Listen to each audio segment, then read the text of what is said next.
morning and good afternoon, and welcome to another episode of Before Coffee. It is Wacky and Weird Wednesday. We're going to cover all the wacky and weird things going on in the world so that you can, you can react to them. Because there's some weird stuff in here. There's weird stuff happening and it never stops happening, it seems. This is the first and only international game show Before Coffee, the father and daughter podcast where we look up our stories 10 to 15 minutes before we get started. We've just got caffeine in our bodies. We're learning to read live on stream. Let's roll that wheel and get into today's headlines. Today on Wacky and Weird Wednesday. Sea cucumbers wash ashore by the thousands in a coastal Oregon town. What the helly? Helium balloons carrying smuggled cigarettes shut down Lithuania's main airport. And happy morning for the United States. A married couple in New Orleans found a stone in their backyard that turned out to be a ancient Roman soldier's gravestone, which is weird. Rest in peace. From ancient Rome, yeah. His family's still looking for him. A woman plays clarinet during surgery for Parkinson's. And tens of thousands are mistakenly approved for dental coverage from Health Canada. Uh-oh. Free root canal, anyone? And the Great Pumpkin's here. Giant pumpkin races draw throngs to annual event in Oregon. And the Missouri teen blames ChatGPT for his crime spree. If only I could blame AI for all my issues. Bryan Cranston has thanked OpenAI for cracking down on Sora 2 deepfakes because the programmers of AI didn't think this would ever happen. About that. And it's National Nut Day, so go nuts. It's October 22nd, 2025 on Before Coffee.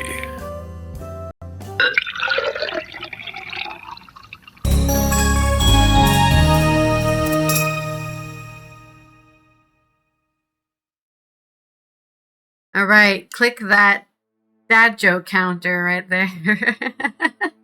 Go nuts, baby. I'm nuts already. I don't have it far to go. I'm already there. I'm right next door to it. Well, I think a lot of people are nuts today because they're doing some weird stuff. Or I guess in this case, even sea cucumbers are going nuts. Let's roll our segue wheel for our first story.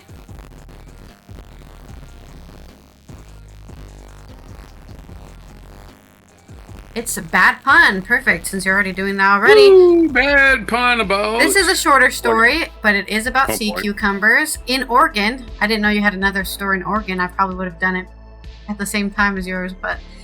It's from Audrey McAvoy on AP News. Thousands of sea cucumbers have washed upon the beach in Oregon coastal town of Seaside, thanks to a combination of heavy surf and low tide.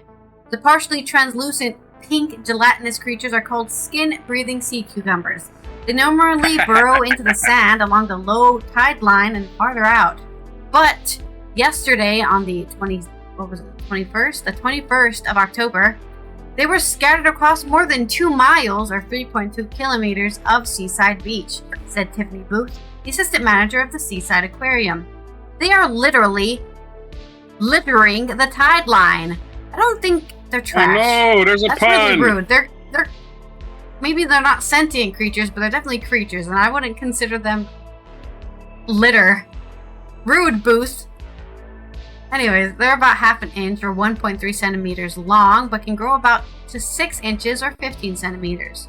The phenomenon can occur whenever the surf and the tide conditions coincide, which can mean a few times a year or once in a few years. Sometimes a few will be scattered here and there on the shore, but there were large groupings on the beach during this latest episode.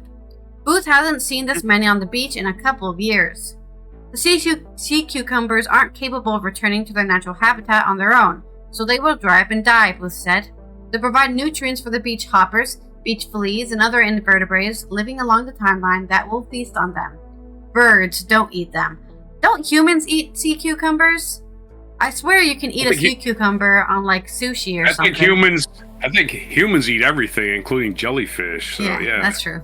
But I just thought, maybe you should collect some and feed somebody. Humans eat blowfish, which can kill you, right? Yeah. Anyway.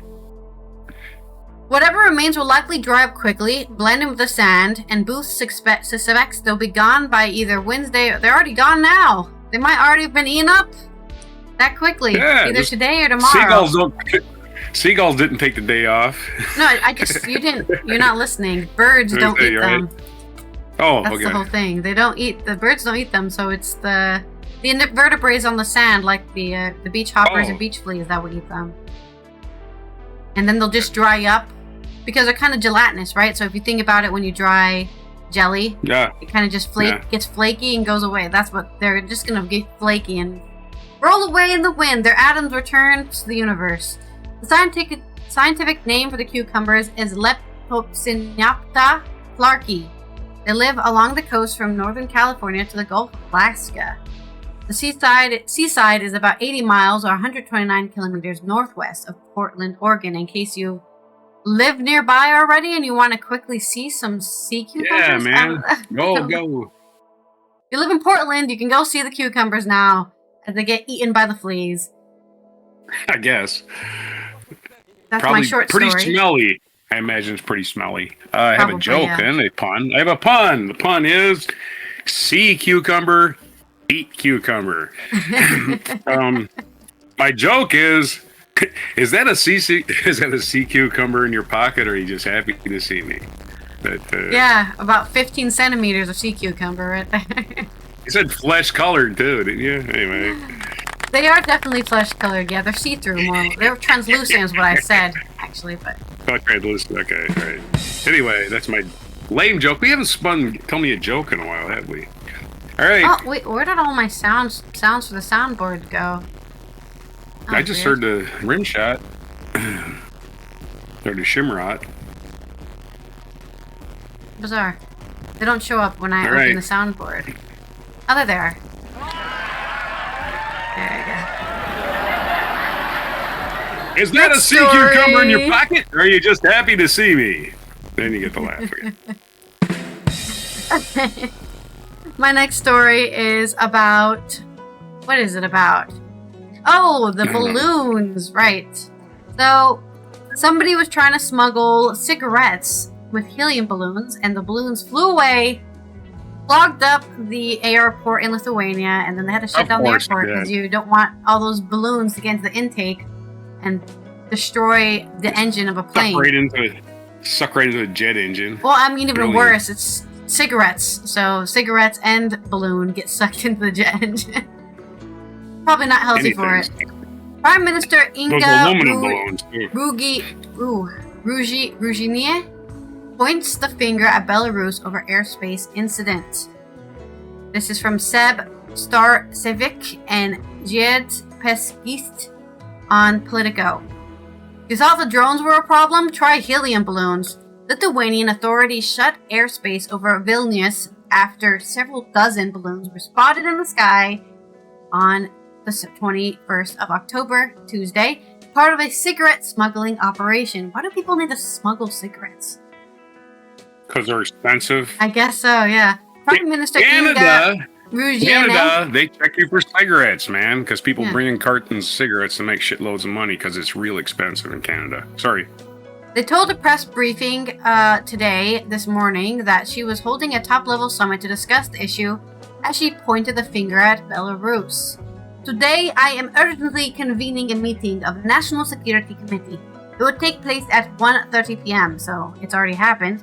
This morning, I already demanded that everyone come with concrete solutions. We must discuss the situation immediately, and we must not debate, but find what to do, she said.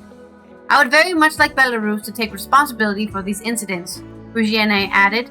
Regardless of our political relations, on a technical level, we must cooperate. It's abnormal that so many balloons are crossing our border, and we have to chase them down to prevent them from reaching our strategic sites.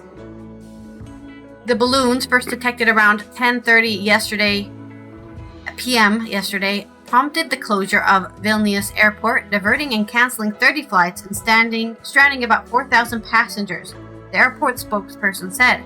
The airport was reopened at 6:30 in the morning today. We see that the balloons were not launched from a single point. It was a coordinated operation. Vilmantas Vitkauskas, head of the National Crisis Management Center, said, adding there was an investigation underway to clarify who ordered this operation. Border Guard Commander General Rustamis Liubavias said several dozen balloons were detected and 12 intercepted. Earlier, he said the total number could be up to 200. 200 balloons? Damn, that's a lot. He added 4 suspects had been detained. This number would change during the day, as criminal intelligence operations are still ongoing, he said. Europe has been grappling with how to protect its airspace after a spat of drone sightings and airport closures in recent months. Denmark, which has repeatedly been targeted in the incursions, has pointed the finger at Russia and claimed the continent is in a hybrid war. Lithuania has been the target of smugglers' balloons before. 25 balloons were launched from Belarus earlier this month. This is probably why they're trying to get Belarus to own up, because they already did it previously, with some floating directly over the airport, forcing its closure. The airport area must be fully protected so that flights are not further disrupted. We'll discuss this in the committee today. I truly expect answers from the competent institutions, Virginie said today. So there is your also short story about those wacky smugglers closing up airports in Lithuania, or a airport. Right on. I've got a punny headline for you. You want to hear it? Yes. Floating butts close Vilnius airspace.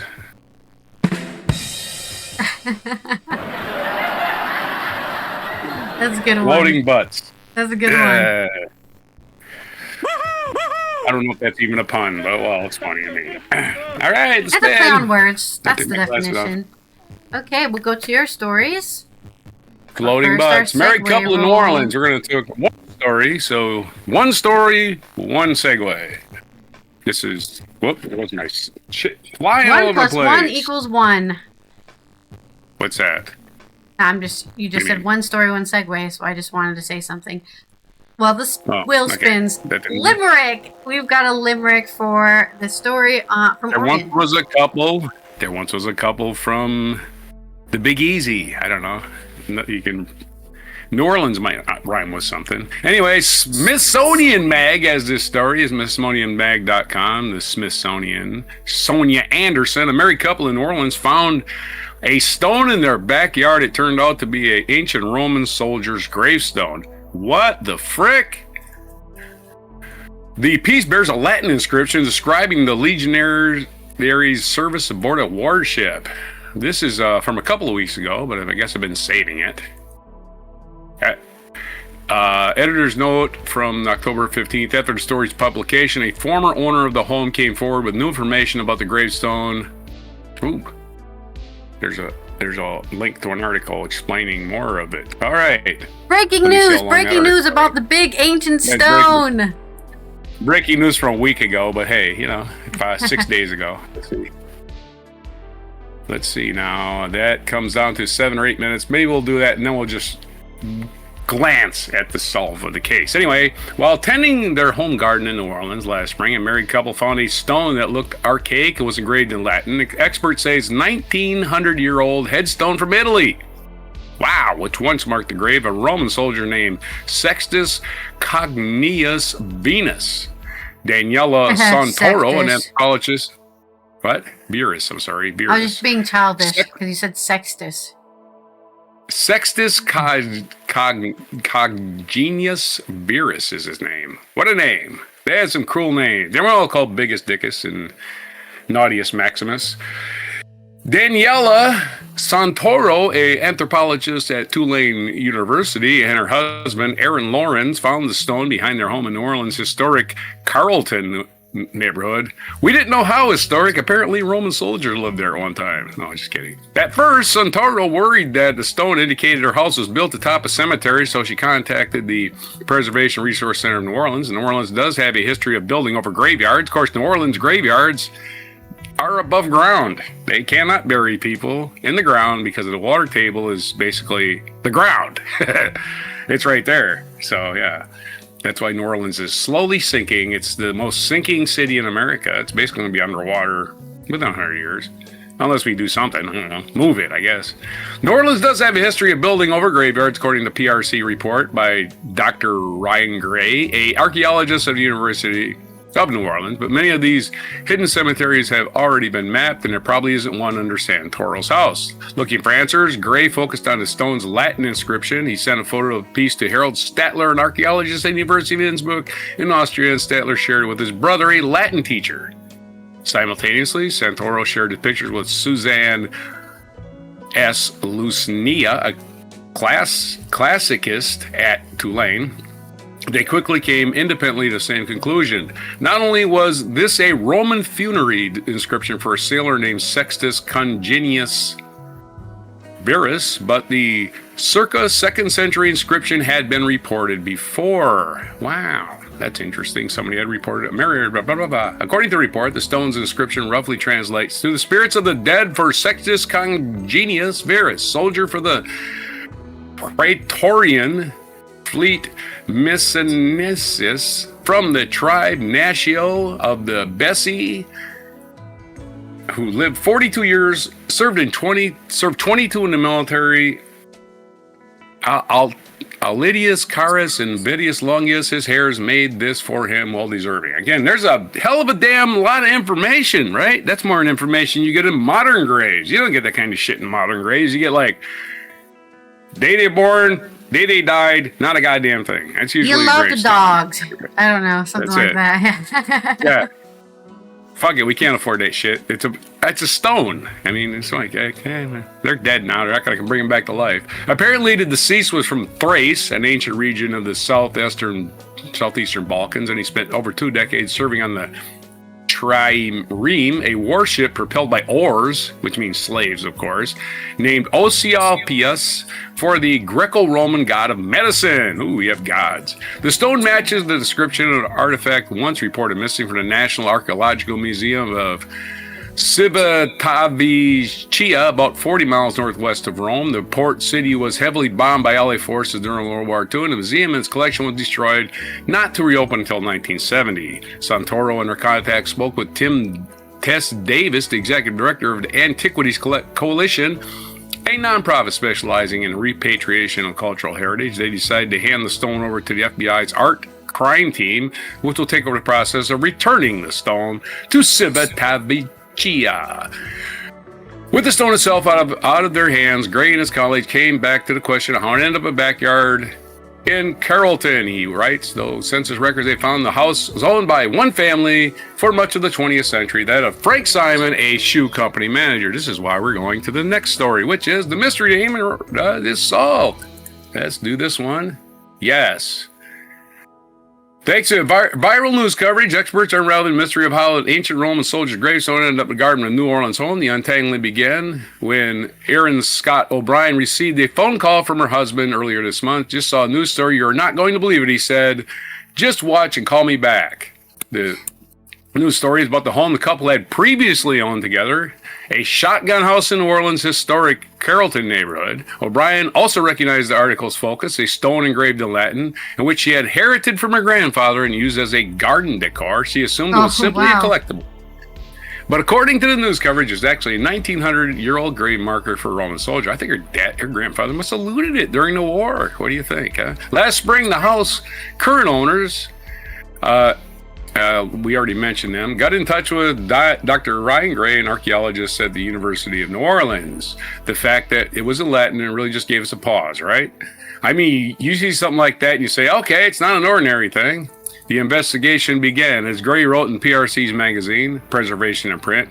He and Santoro enlisted the help of Harold Statler, an archaeologist of Austria's University of Innsbruck, and Susan Lucnia, a classicist at Tulane. We've gone through this already. According to the tablets, Sextus Congenius Verus was a 42-year-old soldier of the Praetorian Fleet Misnensis, who served on a ship called Asclepius. As Gray wrote, the grave marker was likely lost in the chaos after the war. After liberating Rome, American soldiers passed through that city I can't pronounce. Researchers theorized that an American soldier found the gravestone and brought it home as a souvenir. It turns out they may have been right. O'Brien's grandfather was Master Sergeant Charles E. Paddock, who was stationed in Italy during World War II. There, Paddock married Adele Vincenza Paoli, a Italian artist in 1946. The couple eventually settled in New Orleans, Gentility neighborhood, and Paddock taught music at Loyola University in New Orleans. Mystery solved. So, O'Brien's uncle Charlie, tells WWL-TV that he grew up seeing the Latin inscribed stone, which is on display in a cabinet in the Gentili home, but his family never talked about the piece's origin. When Charles and Abel Paddock died in the 80s, the gravestone was passed down to O'Brien's mom, who later passed it to O'Brien. I thought it was a piece of art. O'Brien tells Preservation in Prince Daniel Monteverde, I had no idea it was a 2,000-year-old relic. When O'Brien and her ex-husband bought the house in Carlton in 2004, they planted a tree to mark the occasion. They placed the stone nearby.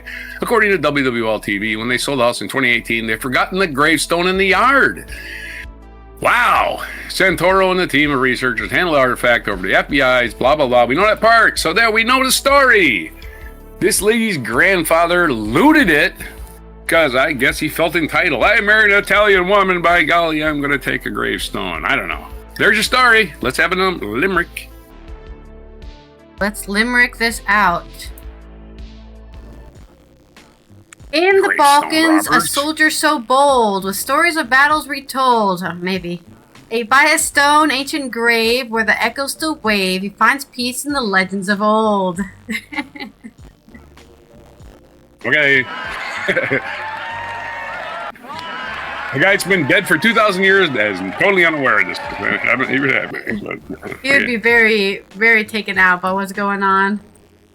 He is quite stone dead by now, so I wouldn't too worry about defending his. But again, antiquities need to be returned to their original place, or people 1,000 years from now will be looking, what's a Roman gravestone doing in New Orleans? That makes no sense.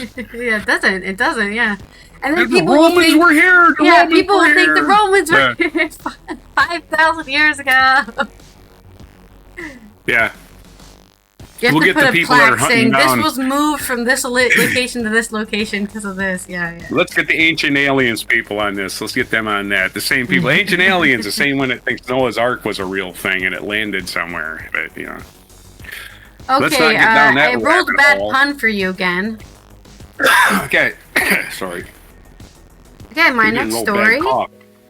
Bad pun again? I just had a bad pun. I want to re-roll. I don't want a bad pun. Okay. Well, you shouldn't have said okay then. I didn't know. Man, you gotta give me some old man. What are your grace here? I'm gonna roll bad pun again. Give the old man some. Associate this story with something else that reminds me. Whatever. Reminds you of something. Okay. All right. This story is about. What is it coming out of? Yes. Coming out of neuroscience, or neurosurgery, I guess. This is from Jane Kirby on The Independent.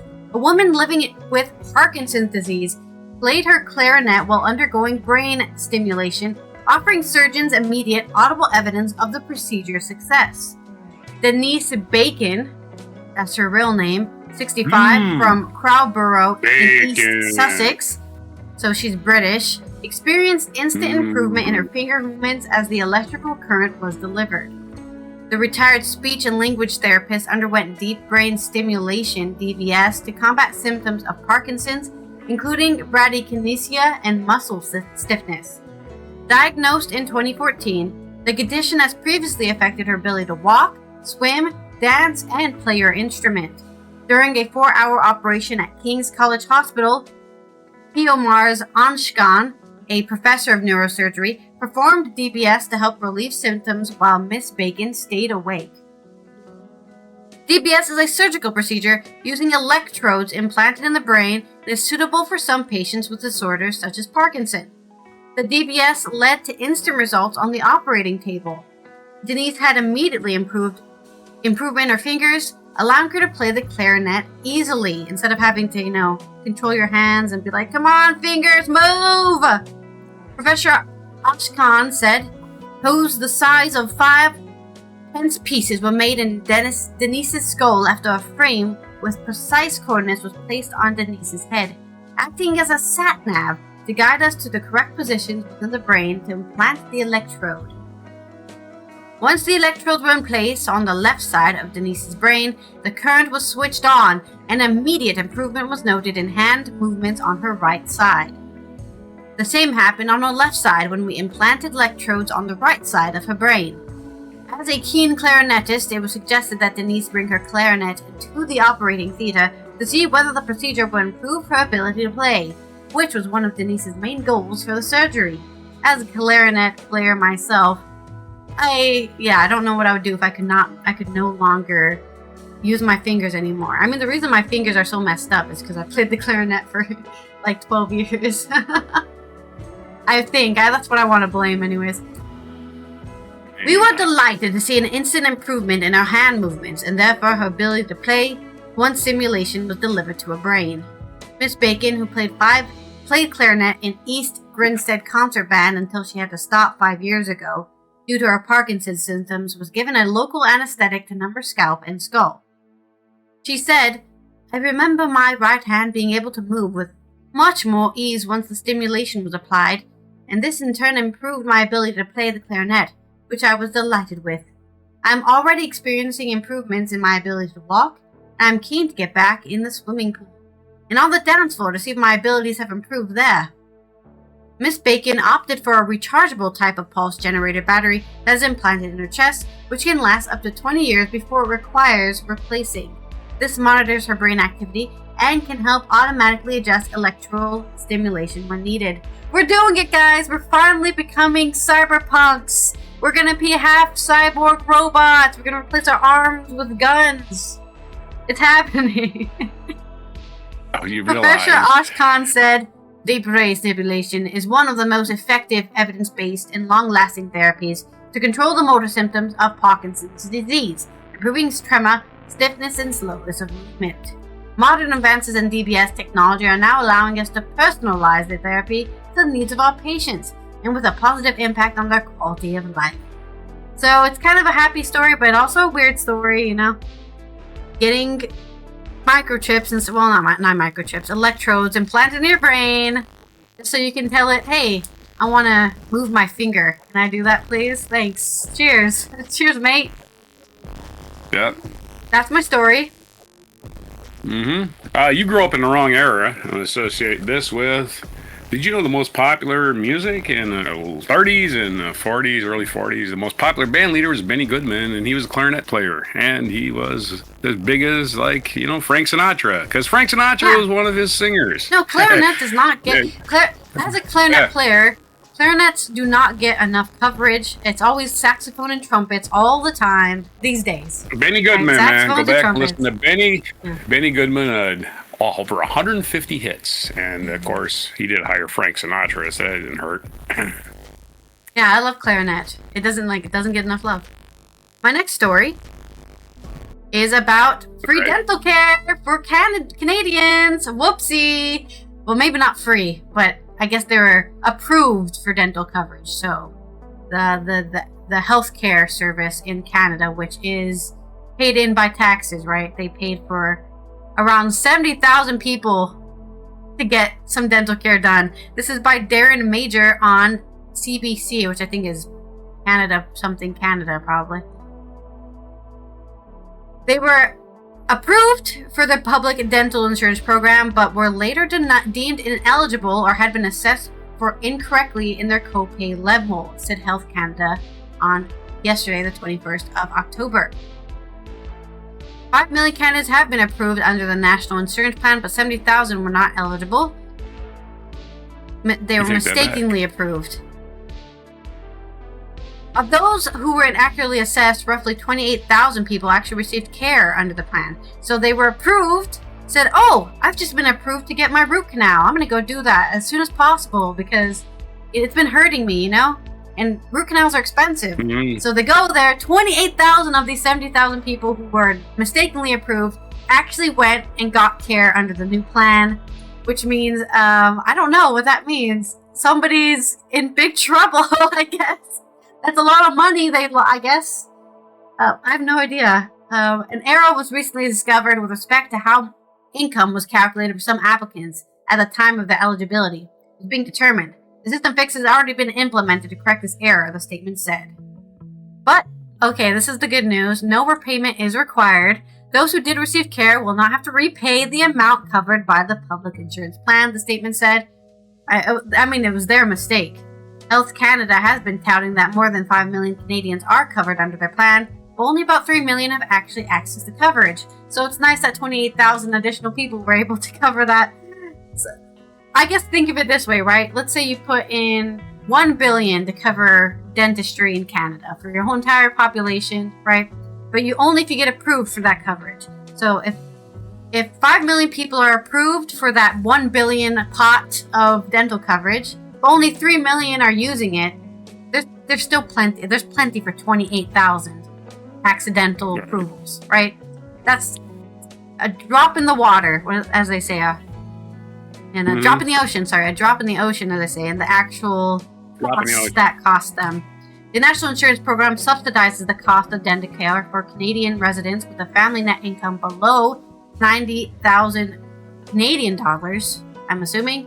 So if they don't have access to the private insurance plan, the program helps pay for a range of dental work, including cleanings, fillings, and dentures. Health Canada says that on average, each patient has had 800 Canadian dollars in expenses covered per year. That's pretty nice. My dentistry cost me, I think, $200 when I had an emergency. My fillings fell out, and I had to get them put back in because there was just a hole in my tooth. Collecting all sorts of who knows what, you know? And you want to make sure you get those covered because you don't want to get an infection in your gums because it goes straight to your brain. You can die. So I had to go to an emergency thing to get it done as soon as possible. Lots of and cheese. That taught me, cheese. And I know for a lot of people, 200 euros isn't a lot, but for me it is, okay? And I wasn't expecting it. And I'm sure that was subsidized because of health insurance programs like this that make sure that it doesn't cost too much. So a lot of people have had at least 800 Canadian dollars of expenses covered thanks to Health Canada.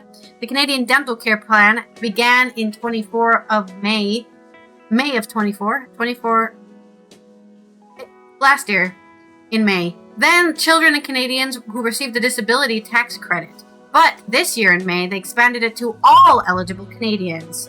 The massive multi-billion, I knew it was billions, dollar public insurance program was brought in as a result of the NDP, which propped up the previous Trudeau Liberal minority government for 2 years in the House of Commons in return for major social programs like dental care. That is a great example of how having a coalition with another party can improve life right there, right? Trudeau didn't have enough votes to get a majority, so he teamed up with NDP, and then NDP used their leverage to say, hey, how about dental care for every Canadian? You're welcome. But there you go. Whoops! Clerical error, but not too much of a bad one, so congratulations on everyone who got some dental care done since May. Hey, and I'll associate it with this saying I heard from my dentist a long time ago. It says, remember, you don't have to brush all your teeth, just the ones you want to keep. And that's why I only brush my back teeth. I screwed up. Frank Sinatra did not record with Benny Goodman. It was Henry James who was part of that orchestra. Who was also a clarinetist. No, Henry James was a trumpet player. Trumpets again. I told you. But the biggest clarinet player in competition with Benny Goodman at the time, you might have heard of Artie Shaw, right? Artie Shaw, in fact, Artie Shaw and Frank Sinatra both married the same woman. Not the same time, of course, but Ava Gardner as their ex-wife of both of them. So they didn't get along at all. They were fighting over the same woman. Maybe that's why you had them in the same place, because of that. That was Artie Shaw. Yeah. No, that was Artie Shaw, not Benny Goodman. I was just looking up the history of band leaders while I was... Famous. I know there was a famous clarinetist. To Yeah. To review, Artie Shaw and Benny Goodman were both clarinet players, but no, Frank Sinatra did not record with either one of them, although he did marry Artie Shaw's wife. And he did record his first recording with 1939 with Henry James's big band. I Only Have Eyes for You. Oh, no, that's not true. But Sinatra did appear in a recording of I Only Have Eyes for You, the Benny Goodman Sextet released in 2015. So there you go. While they were both Another alive. sextet, huh? Yeah, sextet. 6 people. Let's not get all dirty-minded. All right. Anyway, so Sinatra did record, but it was never released during his lifetime. He did record Benny Goodman. So there's setting the record straight. He recorded for Henry James in 1939 was his first appearance on recordings. All right. Do we have another we have spin, a segue. I'm waiting for you to finish so I can roll. The Great Pumpkin. We're going to talk about the Great Pumpkin Race. The Great Pumpkin Race. I'll give you a non sequitur about pumpkins. Or maybe about nothing at all. Let's see if Linus and Charlie Brown were around, but... Speaking of trumpets. Of course, Linus is the only one that believes in a Great Pumpkin, but we can all believe in something, right? This is from Claire Rush from AP News. Giant pumpkin races draw throngs to annual event in Oregon. This is Tualatin, Oregon, hoisting a kayak paddle in the air triumphantly.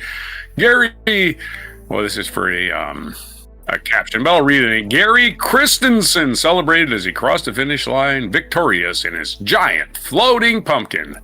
Yeah, giant pumpkins. I wonder if they can grow giant pumpkins. They have to go closer to the closer you get to the Arctic Circle, the bigger your pumpkins are. Alaska has got pumpkins you can live in. I've been seeing shorts since the autumn started of people baking some big gourds, huge pumpkins.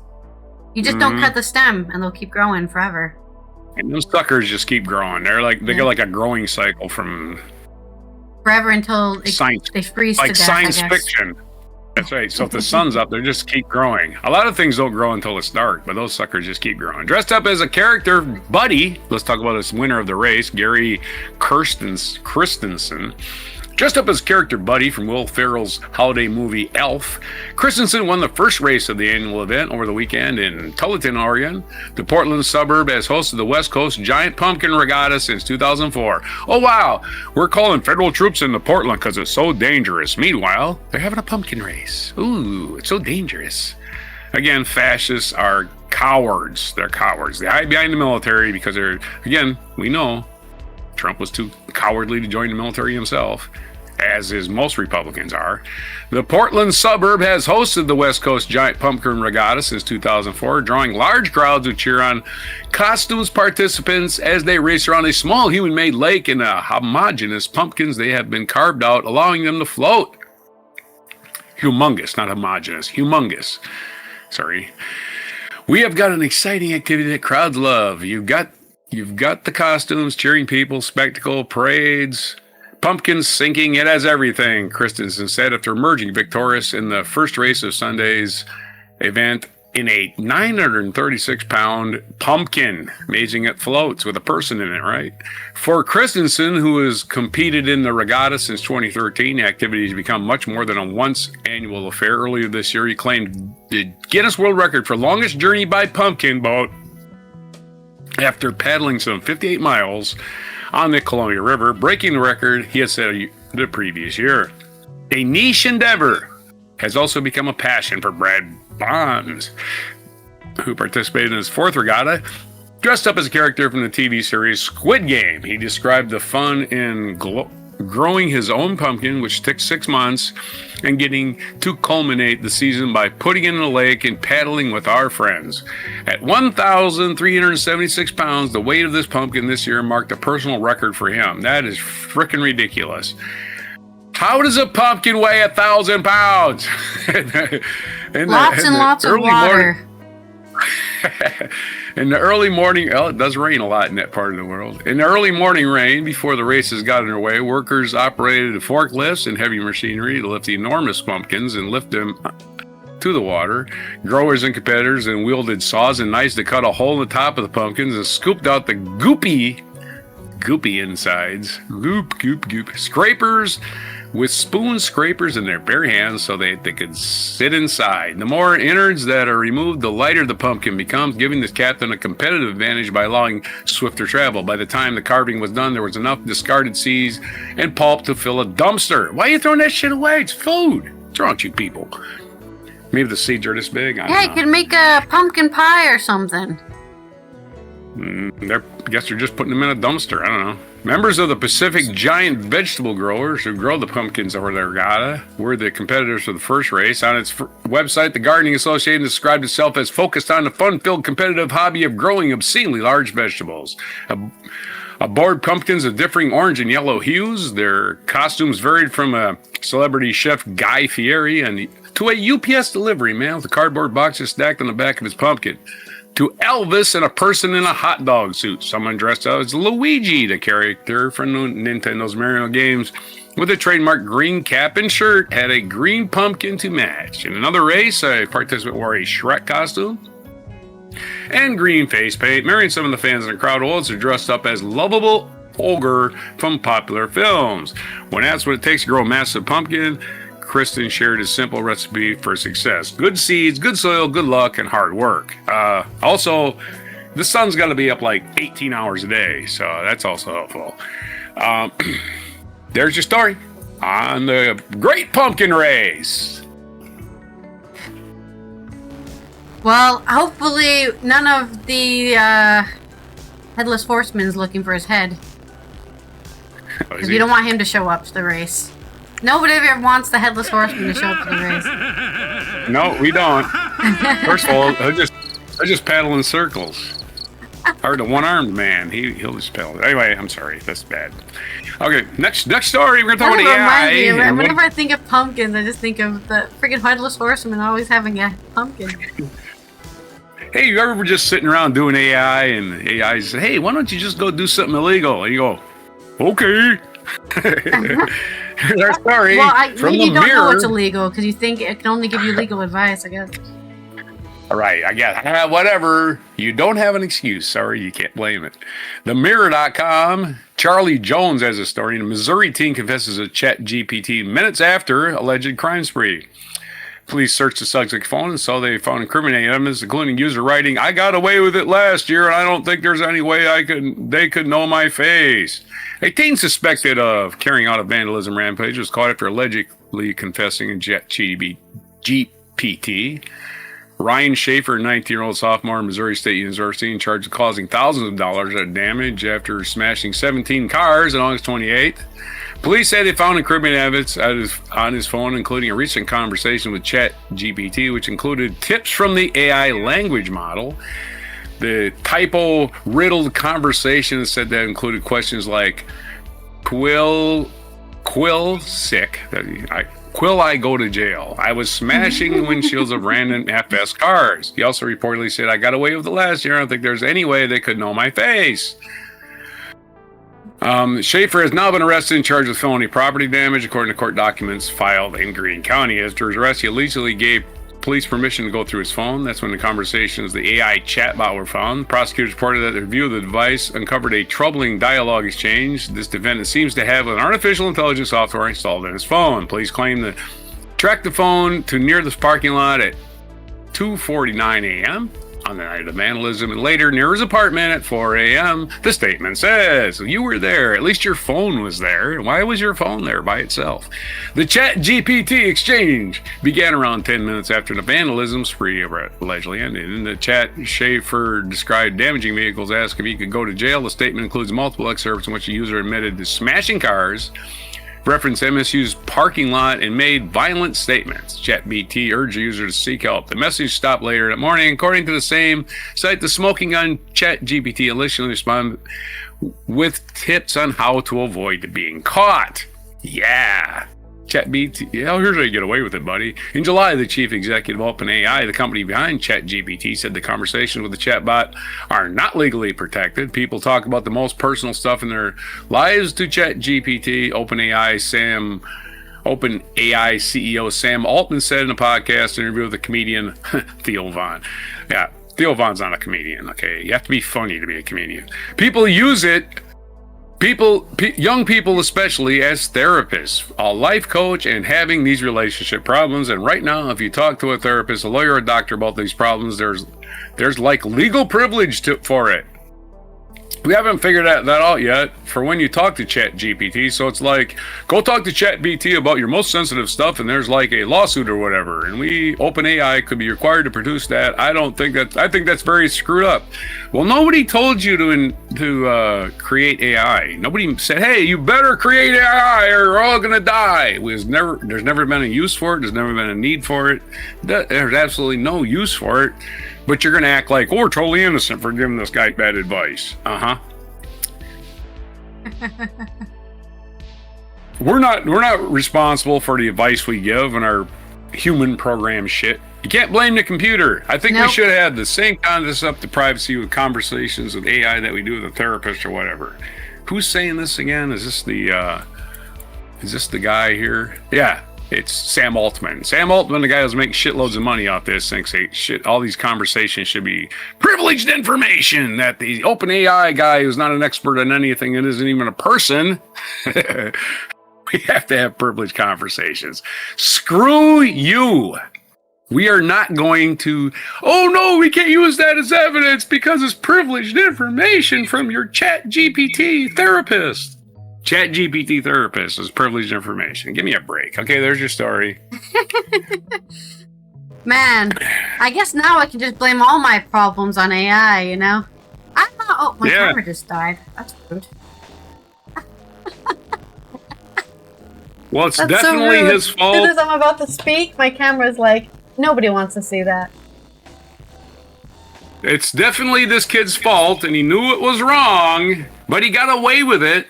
And ChatGPT told him ways to get away with it, which is not privileged information. It's breaking the law. It's breaking the law. It's breaking the law. Stop acting like you weren't part of this, ChatGPT. You were. You gave him permission. Yeah, whenever I do a crime, I'm going to make... Actually, no, I'm not going to do any crimes. Whenever I make any mistakes ever, I'm just saying, no, that was ChatGPT. They told me to do it, so... I'm sorry, did I insult you? It was ChatGPT. So I'm not responsible for you getting insulted because the AI told me to say that.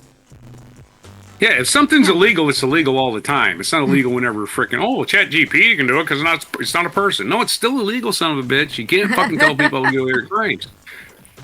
If I'm having a private conversation with somebody and I decide to break the law, that conversation is no longer private.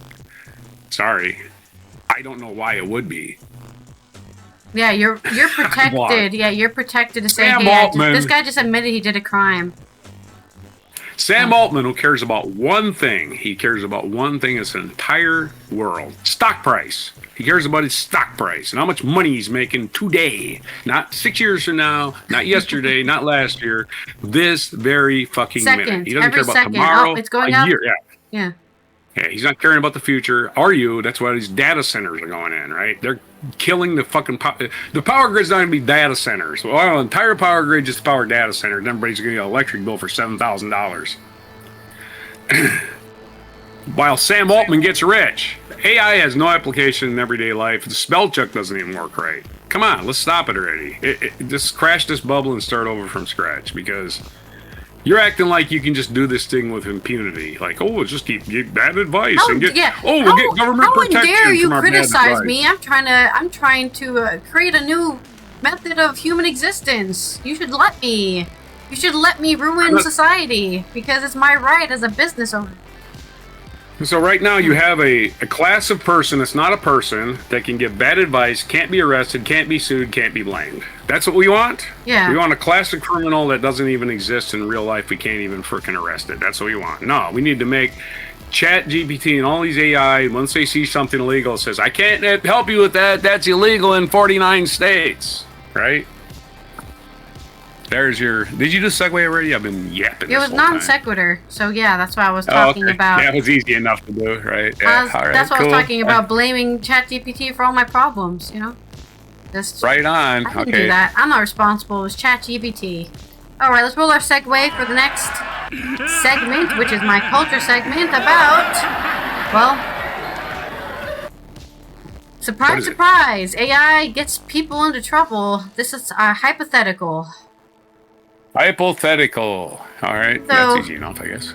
Hypothetical about Sora 2 creating deep fakes of celebrities and then, them realizing, oh shit, wait, we can make deep fakes of celebrities and then we can get in trouble for that because oh no!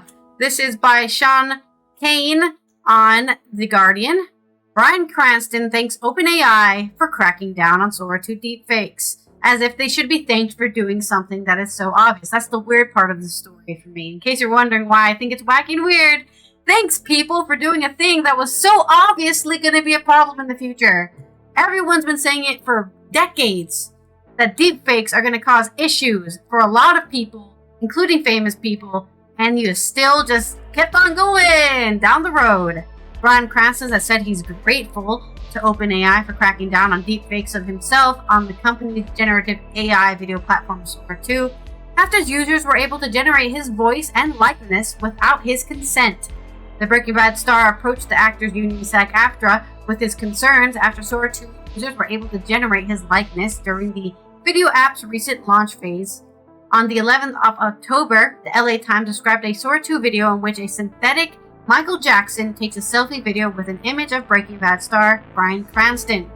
Living people must ostensibly give their consent or opt in to a feature on Sora 2, with OpenAI stating since launch that it takes measures to block depictions of public figures, and that it has guardrails intended to ensure that your audio and images like this are used with consent. And can you revoke that consent at any time, or...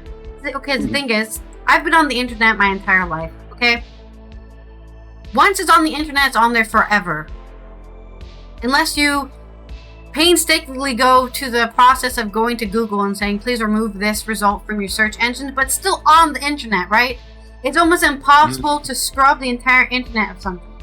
So, whether or not they have protections for consent and depictions of public figures, once somebody makes that, right? If I'm able to make Michael Jackson getting a selfie with Bryan Cranston, that image has been made now, permanently. And it's not going to be removable. People are going to be posting low-res screenshots of that image until the end of freaking time. And it'll be available to them. So that's the issue here, is that the fact that it was made to begin with, and this whole idea of giving consent, like, you don't have consent if you can't revoke it, okay? If you can't say, I don't want that anymore, but it still exists, you had zero consent to begin with. But when Sora 2 launched, several publications, including the Wall Street Journal, the Hollywood Reporter, and the LA Times, reported widespread anger in Hollywood after OpenAI allegedly told multiple talent agencies and studios that if they didn't want their clients or copyrighted material replicated in Sora 2, they would have to opt out rather than opt in. Haha, there you go! Zero consent. Your consent is taken advantage of there. OpenAI disputed these reports, telling the LA Times it was always its intention to give public figures control over how their likeness was used. How about 0%? Don't use anyone's likeness ever. Is that not possible for you? Well, maybe you should stop being a company. Monday, the 20th October, Cranston issued a statement through SAG-AFTRA thanking OpenAI for improving its guardrails. I think this is sarcasm, to prevent users generating his likeness again. I was deeply concerned not just for myself, but for all performers who work and identify can be misused in this way, Cranston said. I am grateful to OpenAI for its policy and for improving its guardrails, and hope that they and all the companies involved in this work respect our personal and professional right to manage replication of our voice and likeness. Two of Hollywood's biggest major agency, Creative Arts Agency CAA, and United Talent Agency UTA, which represent Cranston, have repeatedly raised alarms about the potential risk of Sora 2 and other generative AI platforms on their clients and their careers. On the 20th of October, UTA and CAA co-signed a statement with OpenAI, SAG-AFTRA, and Talent Agent Union, the Association of Talent Agents, ATA, stating that what had happened to Cranston was an error and that they would all work together to protect actors' right to determine how and whether they can be simulated. Why don't we just not simulate any actors? Like, I feel like it's the easiest thing to do. Just don't do it.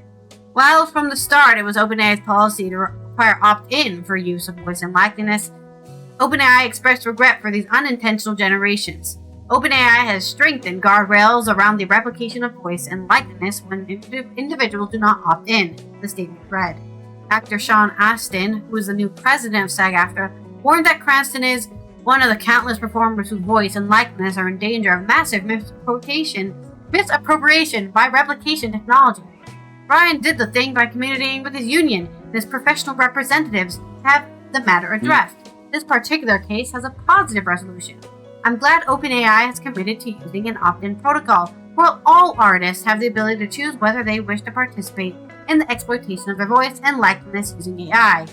If there's anybody out there who's opting in, just give up. Please don't. Everyone should be opting out of this completely. Do not give them any ammunition. Simply put, Sean Ashton continues, simply put, opt-in protocols are the only way to do business, and the No Fakes account will make us safer, he added, referring to the No Fakes Act currently being considered by Congress, which seeks to ban the production and distribution of AI-generated replica of any individual without their consent. Just another form of copyright law, probably. OpenAI publicly supports the No Fakes Act, with CEO Sam Altman saying that the company is deeply committed to protecting performers from misappropriation of their voice and likeness.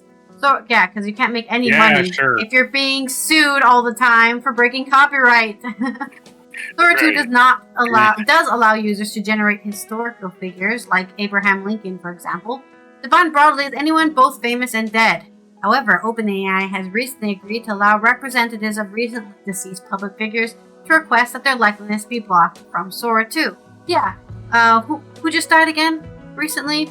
Ozzy Osbourne just died. I'm going to create an AI deepfake video of him saying he supports Nazism. Now everyone's going to hate him, and I can cancel Ozzy Osbourne on the internet. We'll cancel dead people. Honestly, maybe it should be just like copyright law, which is if it's 75 years dead, you can use it for free, right? It should be open source, people, I guess. I don't think anyone should be doing this at all. Right, but if I want to, since we've obviously decided we lost the battle against AI, we're just gonna have to support the existence of Sora 2. Nope. I think it should be. Somebody's been dead for 75 years or longer. You can use them in their stupid software, but yeah.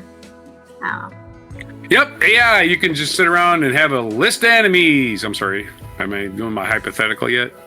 Hello! Thank you for claiming your medals and congratulations on your rank up. Somebody just, who was that? Omlin! Omlin has ranked up to, you've already won. You've already won, Omlin. As we know. And good morning.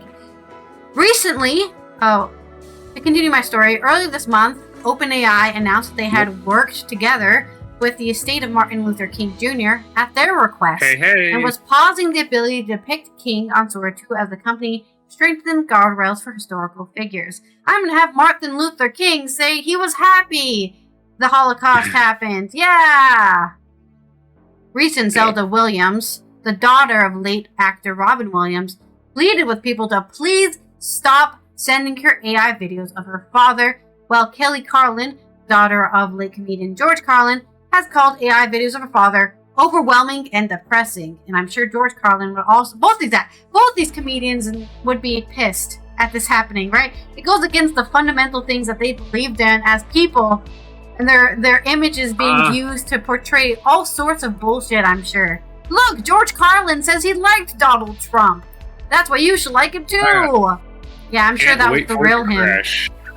Legal experts have speculated that generative AI platforms are allowing the use of dead historical figures to test what is permissible under the law. And that's what happens with new technology. They keep pushing the boundaries until you figure out all the things you need to cut off, I guess. The only way to round this up is to start faking Sam Altman saying fake shit, right?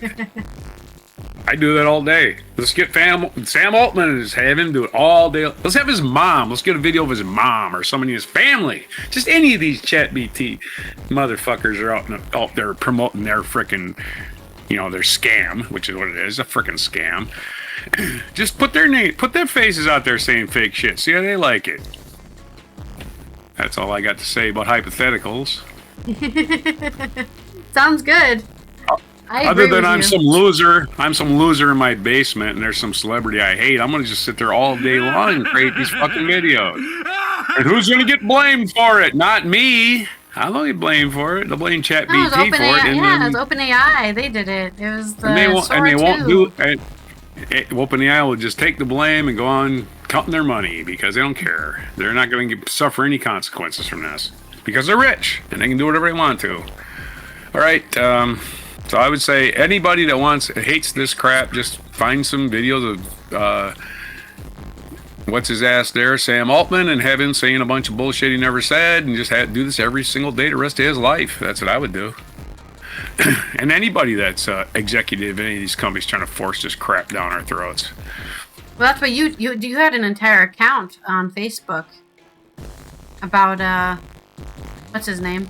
Oh, I had a group on Facebook I started called what's his name? Mark Zuckerberg blows goats. Yeah. And all it was just a bot farm. All I did was get bots. I got bots subscribing. I want to join your group. My name is Mark Zuckerberg with 3 Z's, or or I got a lot of half of the members are Elon Musk, Mark Zuckerberg, Peter Thiel. I got all these billionaires, right? Are joining the fucking group because it says Mark. Anyway, The bots get activated. I shut it down. I could reactivate it. I just want to figure out, get rid of all the bots, turn it into a regular thing. You made this account back when the fake news stuff happened, right? Where it's just like, yeah, I can just make stuff up now. We're just gonna. Yeah, when Mark Zuckerberg was defending the fact that he was taking Russian money to put ads on Facebook, and didn't realize they were from Russia. You were taking rubles, motherfucker. Who uses rubles besides Russia? Name the countries, please. I know it's Russia. Oh, yeah, paid in ruble. That was actually when my favorite senator Al Franken was asking these questions. I'm like, they were paid in rubles, but you didn't know it was from Russia. Perfect question. Otherwise, Mark Zuckerberg's a fascist. He supports fascist agenda, and he doesn't give a shit about you. So, and don't forget Peter Thiel. And I found this out the other day. Peter Thiel was one of the original investors in Facebook. You know how much he bought into Facebook for? 10% share? Mm-hmm. $500,000. That's couch money to a billionaire. $500,000 Peter Thiel bought into Facebook. He owns 10% of it. So every time the stock price goes up, that asshole gets rich. Don't forget, Peter Thiel's the guy behind J.D. Vance. He basically put J.D. Vance through college. Okay.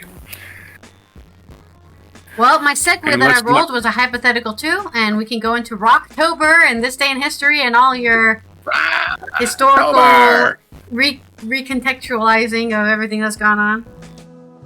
Rocktober. Some reason it scrolled back to the top. I don't know why. Let's start from the top, I guess.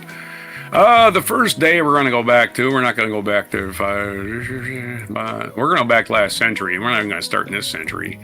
We're back to 1993. Oasis. Oasis signed a 6-album deal with Creation Records for only $40,000 pound advance, which ain't a lot of money for a band. Might be a lot of money for one person. The band released their record-setting debut studio album, Definitely Maybe, in 1994, which topped the UK albums chart and quickly became the fast-selling debut album in British history at the time, and Oasis kind of just fought with each other and disappeared and never became what they promised to be, which was the latest new Beatles. In 1990, on this day, Pearl Jam played their first ever concert when they appeared at the Off-Ramp in Seattle. Oh, damn, I was hoping it was one of them bars I used to go to. I don't think I've been to the Off-Ramp. In 1988, U2 scored their first UK number one album. Their fourth UK number one album with a double set and film soundtrack Rattle and Hum, featuring their first UK number one single, Desire. Desire.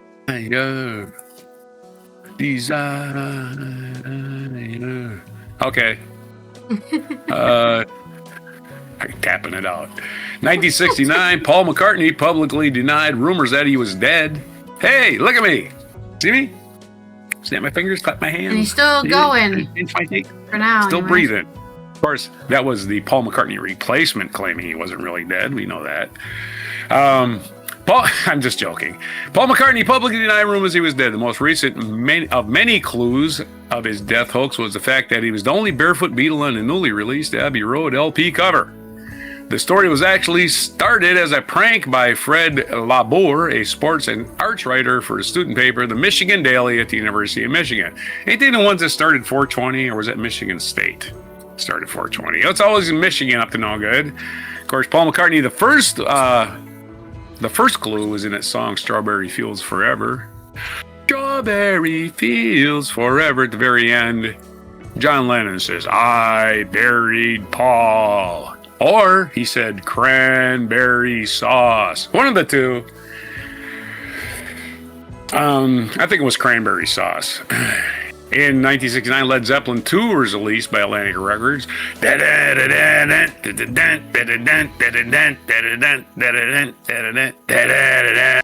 you go. There's your start of that album. The Jimmy Page produced album, which was recorded over 6 months between Europe and 3 American tours.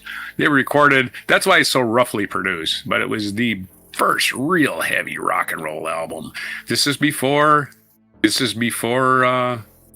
think it was around the same time as Black Sabbath. But Black Sabbath gets credit for inventing rock, heavy metal.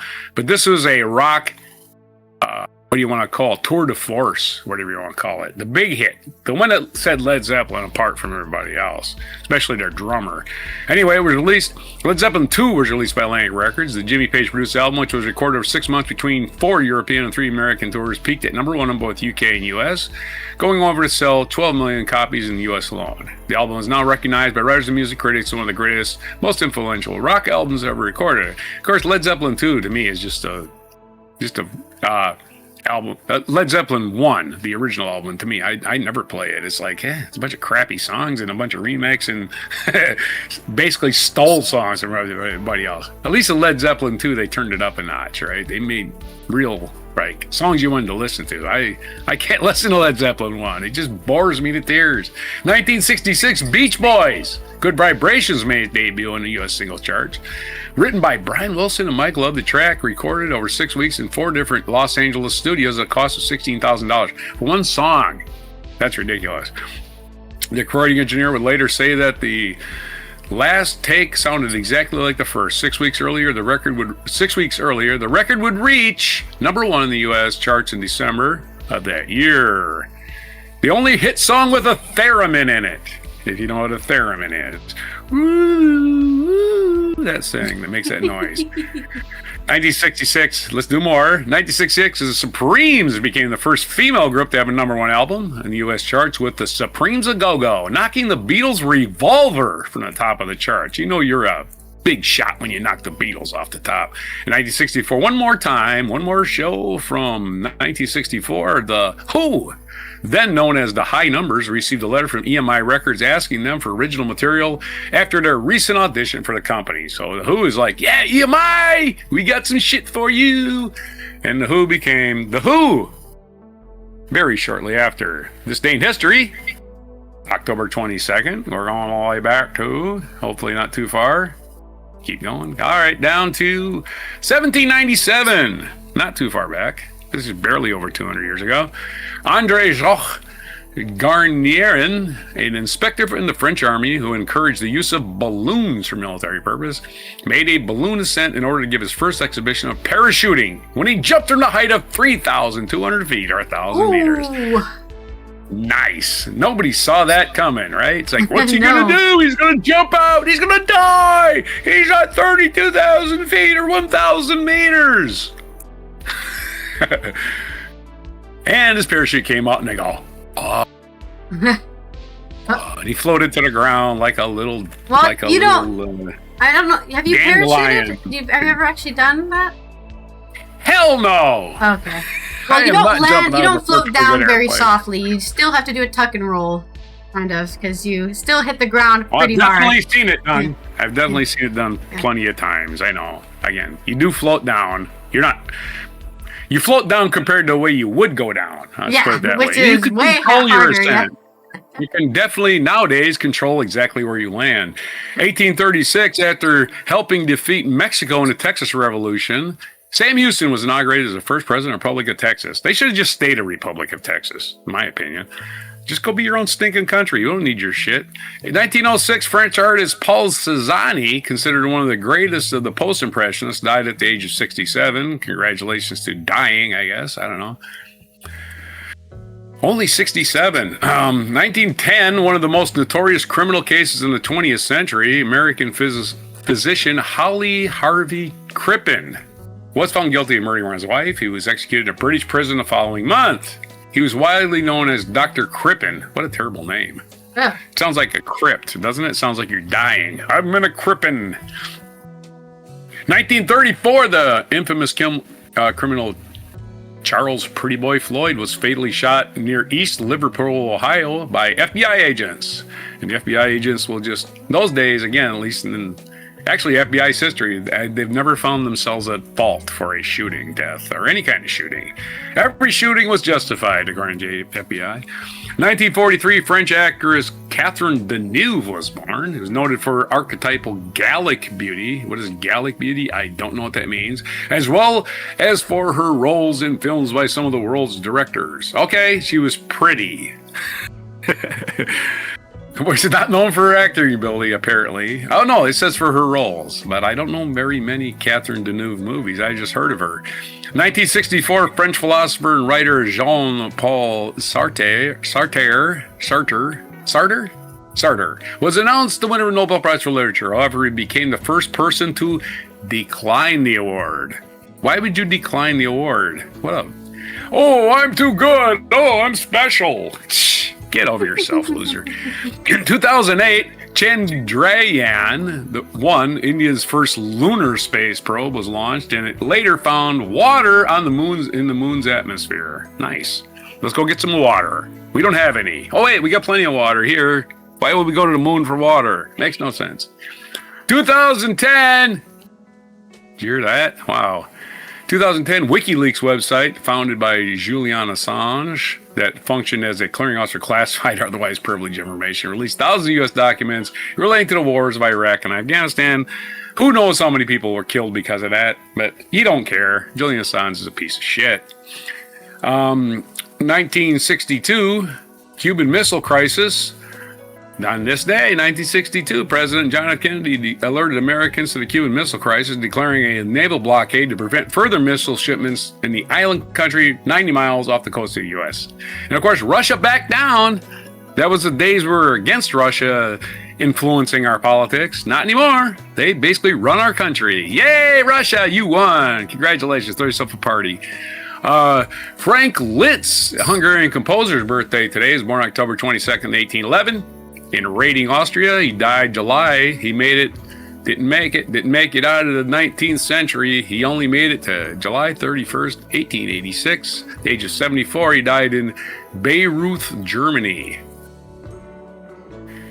Other birthdays today, Joan Fontaine, 1917 is her birthday. Timothy Leary, American psychologist and LSD guru, born in 1920. Timothy Leary would be 105 today. He's the one that said, what is it? Tune in, tune out. Wait, turn on, turn in. Wait, do it again. Turn on, tune out, and drop out, or something like that. It was drop acid, drop out of college, drop out of society, explore your own mind. Timothy Leary, LSD guru. Happy birthday. He is in space, by the way. Timothy Leary, when he died, he had his ashes scattered in outer space. Pretty cool, right? 1938, if you can afford it, yeah, you gotta pay. 1938, Derek Jacobi, British actor, was born. 1943, Catherine Deneuve did that. Spike Jonze, not the guy who made the parody records, the 1930s and 40s version of Weird Al Yankovic was named Spike Jonze. This is a different Spike Jonze, spelled Jonze, American director and producer. I don't know what he produced or directed. Maybe I'll look that up, but I've heard his name. I just can't. At least one film by him, yeah. What's that? I can't think of any right now. I probably do. Yeah, I'll look it up. I suppose it is National Color Day. Oh, I went to school in Maryland. Everybody's got a color, so it's National You Color did the Day. music, You either are a music color. video for Beastie Boys Sabotage. There you go. Does he have I know that movies one. though? He also did the video for Buddy Holly. Those are videos. Those aren't movies. Okay, so national Excuse you? days today. It's National Tavern Style Pizza Day. I said those aren't those aren't. Being John movies. Those are- Malkovich. There you go. There's a movie I know by him. That's a good movie.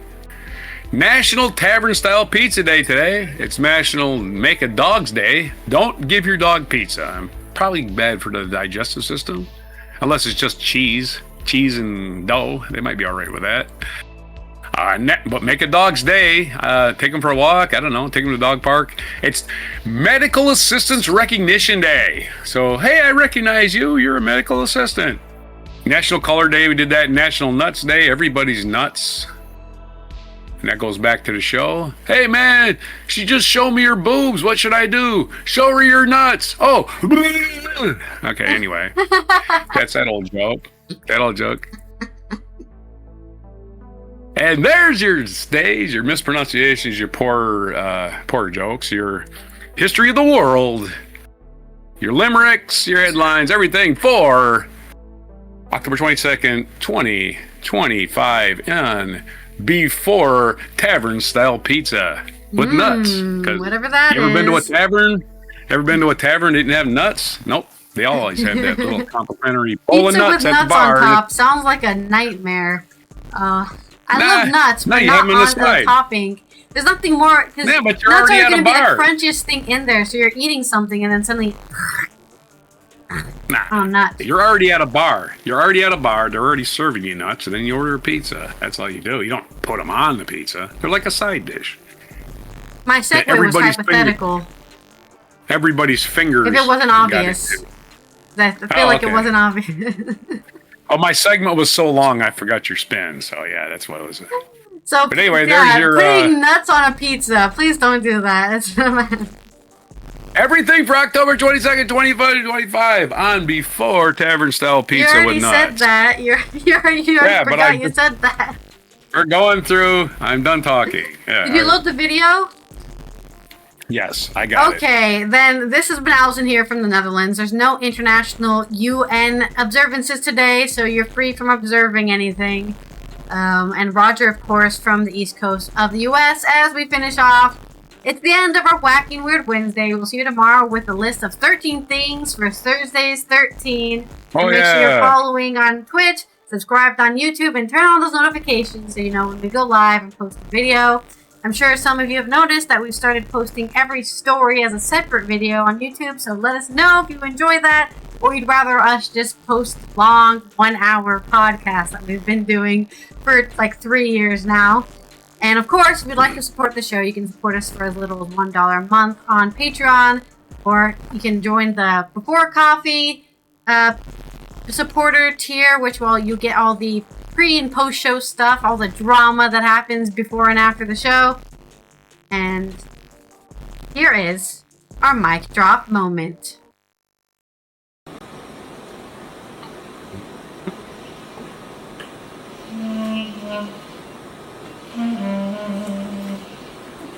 I'm expecting her trilling. Trilling is when you do the same note and just open and close it. I bet that's really hard for her to do with Parkinson's.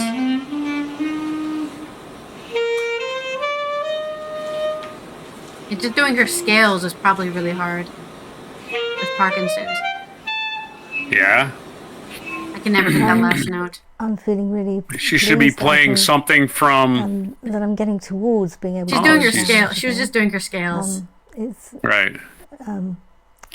But she there's should play a something period of, from programming that has to take Emerson, place, Lake and Palmer. after the operation. Yeah, I can't so see what after the sheet music she recovery has period. open. They probably just did that for the gradually shot. They're like, hey, getting can more you and more open some sheet stimulation. music and put your clarinet in your hand? That I can when we I can interview see that you? when I try to play the clarinet. I'm just saying. Right. Gradually getting. No, better. she should play something from Emerson, Lake and Palmer's album Brain Salad Surgery. Look at that. Look at that hand movement. Miracles. Miracles of science here. Uh-huh. It was just amazing to see and feel my fingers moving better and faster and sort of I flow mean, is there more. something you use your hands for every day that you would miss? I guess playing the banjo. So the operation Like, imagine we you do just for can't Jen play is the called banjo Deep anymore. Brain Stimulation, which is a process whereby This is the guy who did the insert surgery. really fine wires over Hi. 1.2 millimeter in diameter, so really thin Yeah, he's a wires. nice guy, but he's Into no the brain brain, surgeon. put Oh, wait, he is a nuclei brain deep surgeon. inside the All right. brain, which are responsible Even more, for actually control even of deeper, movement. he's a neurosurgeon. So he's doing... He's not a rocket surgeon. He's not a rocket surgeon, no. It must be really hard to get enough diaphragm pressure to play the clarinet laying down. Because you need... Right, you need to push your diaphragm to blow out. Don't judge her playing, is what I'm saying. She's not going to play very well laying on her back. So it's like a we do warm-up operation, exercise more than Yeah, anything. she's tend to doing do her these scales, operations her awake, warm-up. so we can assess the patient on the table. I mean, you should do that before you typically when we play. do these operations, we look for speed What of she needs to do is movement, put this out as a stiffness, record. getting Like, better, put it out and also say, the tremor going over hey, during the and call surgery. it, Songs from But of course, Call it- in the this OR, case, songs that from the wasn't OR. enough for her to give her call quality it of life brain back. salad What she wanted surgery had part some 2. clear goals. One of them was being able to go back and play the clarinet.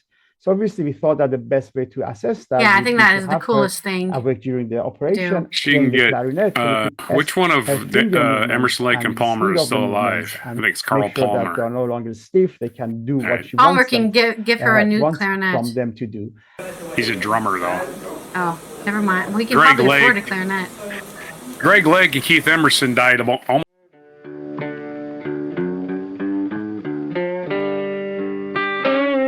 Be sure to hit the like, subscribe, and notify buttons, and follow our other channels, Toxic Alley, History of Gravy, and Scratchy Old Records.